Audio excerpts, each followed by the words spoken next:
Yemen ने इतना बुरा रगड़ा है, बहुत बुरा खेल कर दिया, लाल सागर में लाल कर दिया है सबको। दो नए जहाजों पर हमला बोला, दोनों को तबाह कर दिया। एक इजराइल तेल ले जा रहा था और दूसरे कंटेनर से लदा हुआ था, उसको भी कहा रुको, नहीं रुका, फिर मारा।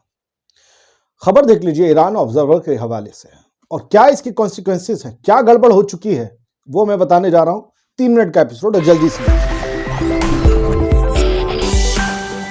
दोस्तों, मैं आदिल खान आजाद, दक्कन टॉप में आपका खैर मकदम है।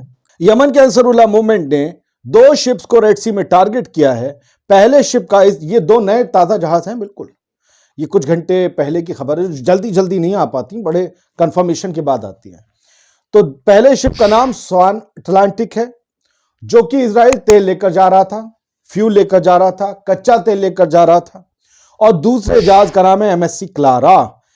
इसमें कंटेनर्स थे, इनमें फूड आइटम्स थे, इनमें ना जाने क्या क्या था। इस सबको भी रोक लिया, क्योंकि यमन के हुती ग्रुप ने, अंसरुल्लाह ग्रुप ने कह रखा है न कोई इजराइल जाएगा, ना इजराइल से कोई आएगा, ना इधर जहाज जाने देंगे, ना उधर से आने देंगे। खैर, तो अब अमेरिका वहां पर जो बाहें चौड़ी करके घूम रहा है, उस बाबल मंदब के इलाके में, रेड सी के इलाके में, अदन के इलाके में, उसको और बड़ी चुनौती अब हुती ग्रुप दे रहा है कि आओ बेटा, देखते हैं, मेरी पूछ फड़ लेगा, जैसे बाबा रामदेव ने कहा था। खैर, ईरान ऑब्जर्वर ने दूसरी खबर दी है कि gym shipping company owned by Israel second richest man इदान offer, ये जिम शिपिंग कंपनी है इजराइल की, जो शिपिंग कंपनी आप सब जानते हैं, ये इजराइल के दूसरे सबसे अमीर आदमी की है, जिसका नाम इदान ऑफर है।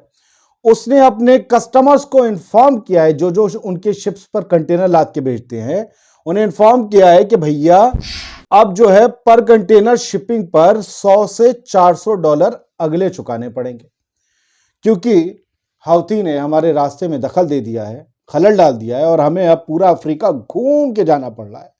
30 दिन का एक्स्ट्रा चक्कर लग रहा है। अब हम बाबल मंदब से नहीं निकल सकते, क्योंकि हूती हमें मार मार के लाल कर देगा रेड सी में।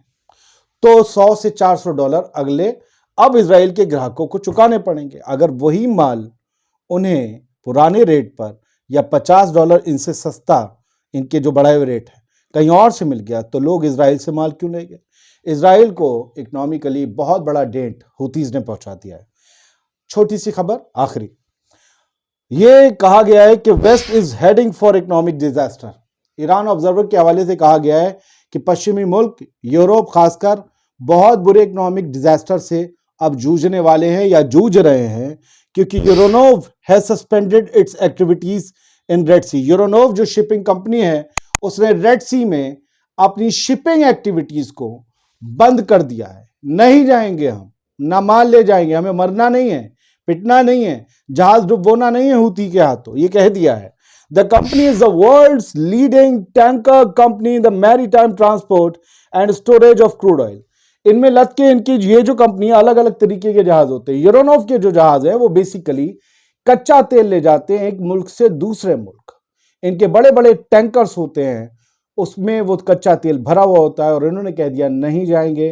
रेड सी अब बिल्कुल भी सुरक्षित नहीं है, वहां हूती का बोलबाला है। अब Euronav has a major presence in American and European ports. American और यूरोपियन पोर्ट्स में इनकी मेजर प्रेजेंस रहती है। ना ये जाएंगे, ना प्रेजेंस होगी, ना माल आएगा, ना जाएगा, ना बिजनेस ग्रो करेगा, और कोरोना काल में थमी हुई इकोनॉमी और ज्यादा नीचे चली जाएगी। तो गजा को कितना भी तबाह कर लो इजराइल, तुम्हारी तबाही तो यमन लिख रहा है।